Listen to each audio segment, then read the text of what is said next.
The rain in Seattle is less a weather phenomenon and more a state of being.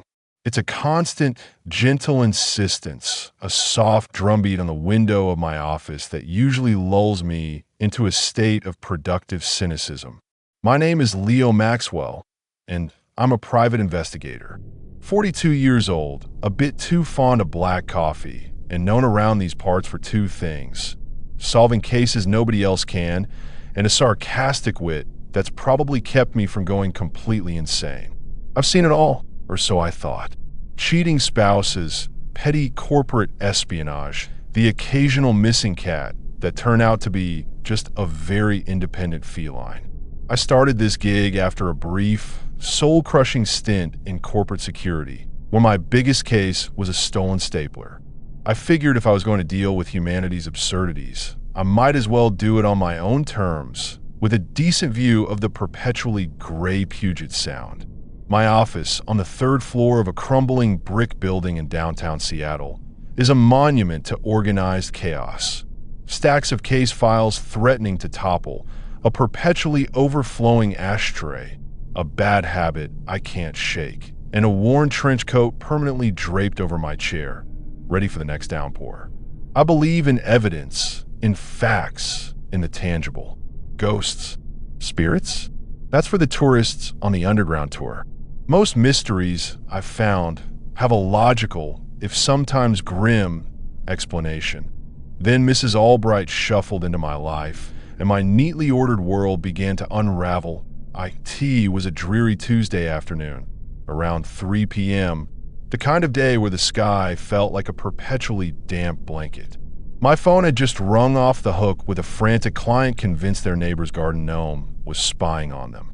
I was about to pour myself another coffee, contemplating the existential dread of gnome surveillance, when my office door creaked open. An elderly woman stood there, small and frail, her floral dress looking a little too thin for the chill in the air. Her face was a roadmap of wrinkles, but it was her eyes that caught me. A faded blue, filled with a grief that had been stewing for decades, a sorrow so profound it felt like a physical weight. "Mr. Maxwell," she asked, her voice thin but steady. "Are you the private investigator?" "That's me, ma'am," I said, waving her to the battered armchair opposite my desk. "Leo Maxwell, at your service. Assuming your case doesn't involve a missing garden gnome, I'm all ears." I tried for a light tone, my usual opener. She didn't crack a smile. "My name is Martha Albright," she began, clutching a worn handbag. "I'm looking for my sister, Eleanor Vance. She vanished from a hiking trail in the Olympic National Forest in 1978. I felt my usual internal groan. 45 years. A cold case colder than a Seattle winter in January. The trail would be impossibly cold, the resources non-existent. "Mrs. Albright," I said gently, leaning forward, "that's a long time ago. The police, they would have exhausted every lead. I'm not sure what I could do. They closed the case," she whispered, her gaze fixed on something I couldn't see. "Said she probably got lost, or worse. But I know Eleanor. She wouldn't just vanish. Not like that." She opened her handbag and pulled out a small, crumpled envelope. Inside was a handful of bills, a meager retainer, barely enough for a few hours of my time. But her desperation was palpable, radiating from her like heat. Then she presented me with Eleanor's last known photograph. It was a faded Polaroid, but the image was striking. A vibrant young woman, perhaps 20, with bright eyes and a wide, genuine smile, standing at the trailhead, the dense, ancient trees of the Olympic National Forest looming behind her. There was a strange, almost ethereal light around her, a faint halo that might have been lens flare or something else entirely. Something in her eyes, or the impossible coldness of the case, pulled at me. It wasn't about the money anymore. It was about the sheer, baffling emptiness of it. "All right, Mrs. Albright," I said, taking the photo. "I'll take the case. No promises, but I'll look."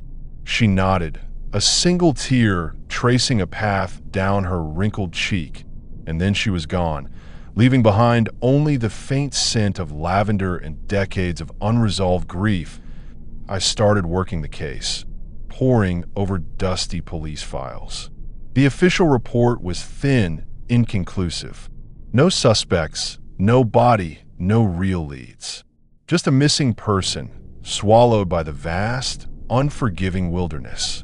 I called Detective Harding, a grizzled Seattle PD veteran I often consulted for cold cases. He answered on the third ring, his voice raspy. "Maxwell, what fresh hell are you digging into now?" "Eleanor Vance, 1978. Olympic National Forest," I stated, flipping through the file, down a long sigh. "Ah, il y a 9 ans. That's ancient history. Maxwell, a sad one. Probably got lost, or worse, fell victim to one of those mountain men, or a rogue bear. Case is colder than a Seattle winter. Why bother? Client's desperate." I mumbled, and something about it feels off. Harding chuckled, a dry, humorless sound. "Everything feels off to you, Maxwell. Just don't get lost out there yourself." He hung up. His skepticism was a familiar comfort, a reminder of the logical world. But the anomalies began. Subtle at first, easily dismissed. One morning, a week into the investigation, around 8 a.m., I arrived at my office. On my otherwise empty desk, amidst the usual clutter, a single old, faded photograph lay face down. It was a picture of Eleanor Vance, but it was one I'd never seen before, a candid shot of her laughing, looking over her shoulder as if someone just called her name, her hair blowing in an unseen breeze. It wasn't in the case file. It wasn't mailed. It was just there. My office security was top-notch, the door locked, the windows sealed. No sign of forced entry. I picked it up, my fingers tracing the faded image. Must have been misplaced, I thought, tucked into another file, and I just now noticed it. I tucked it into a clean file folder, trying to rationalize the impossible. Later that day, around 2 p.m., my office phone rang. I answered, expecting a client, or perhaps Brenda, with another gnome-related emergency. Silence. Just a faint, echoing sound like wind chimes in a vast, empty space, followed by a barely perceptible whisper that sounded like my own name, distorted, drawn out like wind through hollow bones. "Hello," I asked, my voice sharp. Nothing. I hung up, checked the caller ID. Unknown. Prank call, I decided. Or a faulty line. Happens all the time in old buildings. I dismissed it, but a prickle of unease lingered on my neck that I, Leo Maxwell, ever the pragmatist, try to find logical explanations for everything. I chalked up the photo to a file I overlooked, the calls to line interference or a misdial. I told myself the stress of the cold case, the decades of unresolved grief, was getting to me, making me see and hear things. I pushed harder, determined to find a real clue, something tangible to anchor me to reality. The impossible clues continued to appear, subtly guiding me, like breadcrumbs leading into a dark forest. The photographs, always new, always personal, would appear on my desk or tucked into my coat pocket. They showed Eleanor in specific forgotten locations around Seattle, standing by the original Pike Place market sign, laughing on a ferry crossing Puget Sound, gazing up at the Space Needle shortly after it was built. Each picture was a silent instruction, leading me towards the Olympic National Forest. The phone calls became more frequent, the whispers more distinct, sometimes forming fragmented words that seemed to relate directly to the case, to Eleanor's life. The path, the clearing. A voice would murmur, barely audible, before the line went dead. I started following these clues against my better judgment, my logical mind fighting a losing battle against the inexplicable. I visited Eleanor's past, her old apartment building in Capitol Hill, Seattle, now a trendy cafe with artisanal coffee and too many hipsters. I stood where she once lived, feeling a profound sense of melancholy, a coldness that had nothing to do with the Seattle drizzle. I visited her favorite bookstore in Pioneer Square, now a souvenir shop selling overpriced trinkets. Each location felt heavy, oppressive, with a palpable sense of lingering dread, a coldness that seemed to seep into my bones, clinging to me like the damp Seattle air. I experienced a faint scent of Eleanor's favorite perfume, a light, floral scent Mrs. Albright had described, would waft past me, then vanish. Or the lingering smell of old paper and dust, mixed with something earthy like wet soil. Fleeting, transparent figures in my peripheral vision, gone the moment I turned my head. They looked like Eleanor or distorted versions of her, shimmering like heat haze, their forms indistinct. Brief moments of disorientation, where the familiar streets of Seattle seemed to shift, to blur, as if I'd stepped into a different time, a different reality for a split second. The sounds of modern traffic would fade, replaced by the clatter of horse-drawn carriages or the distant clang of a trolley. I slowly, terrifyingly, realized that Eleanor Vance wasn't just a missing person. She was trying to communicate with me. The photos were her memories, the whispers her voice, guiding me, pleading with me. She wasn't just a cold case. She was a presence, a lingering echo that why rational mind struggled. I confided in my trusted friend, Dr. Anya Sharma, a forensic psychologist I occasionally consulted for cases involving extreme trauma. I called her office one afternoon around 4 p.m. "Anya," I said, pacing her office, the scent of her calming lavender diffuser doing little to soothe my frayed nerves. "I'm seeing things, hearing things.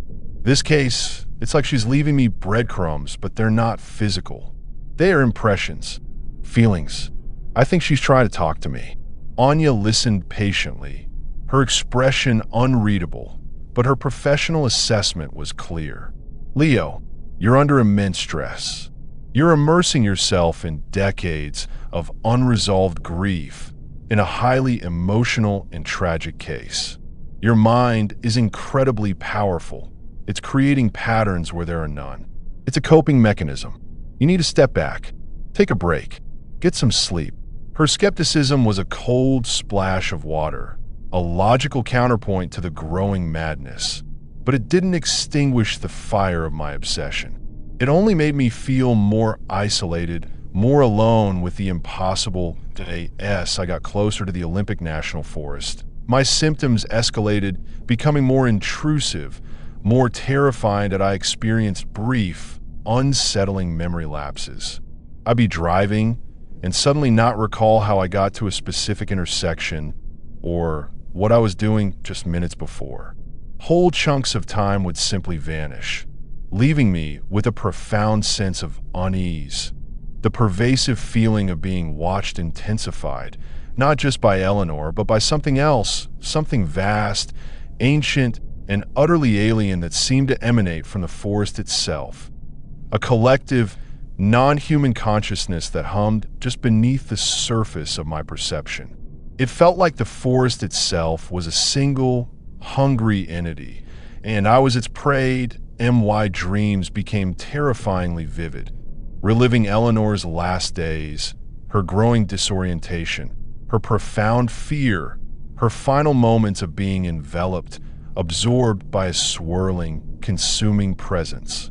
I would wake up gasping, feeling the cold, consuming presence from my dreams, as if a piece of me was almost taken, a part of my soul ripped away. The smell of damp earth and decay would linger in my bedroom, even with the windows closed. Through the increasingly clear messages, now sometimes appearing as words on my phone screen, shimmering text on my car's GPS, or even briefly as a distorted reflection in a puddle, and my own desperate research into local folklore, indigenous legends, and unexplained disappearances in the Olympic Mountains, I began to understand. Eleanor wasn't just lost or murdered. She was taken by sentient, elemental, non-human entities of the ancient forest. She was absorbed, integrated into their collective consciousness, becoming a part of their vast, timeless pattern. And now, it was trying to lead me down the same path, not just to find her, but to join her. Eleanor's spectral form within the messages was now tinged with the influence of her new state, her warnings desperate, but also subtly beckoning, like a siren song. Come, the whispers would sometimes urge, join us. Peace. The clues became more urgent, more demanding, pulling me toward a specific, dangerous location deep within the Olympic National Forest, a place known locally as the Whispering Clearing, a mist-shrouded, ancient grove of trees rumored to have strange, consuming properties. Eleanor's final message, flickering across my car's dashboard GPS, was a desperate plea, a warning: don't follow. Don't become me. Run. But the pull was almost irresistible, a siren song to my rational mind, promising ultimate answers, the key to the greatest mystery I'd ever encountered. Detective Harding called me again, his voice gruff, late on a Friday night. Maxwell, I heard you're still poking around the Vance case. Folks out in those woods, they say strange things happen. People get lost, real lost. Not just bodies, but souls. You're chasing shadows, man. Let it go before you become one. That place, it takes things. It absorbs them. His words, usually just a gruff warning, now held a chilling resonance. I ignored him.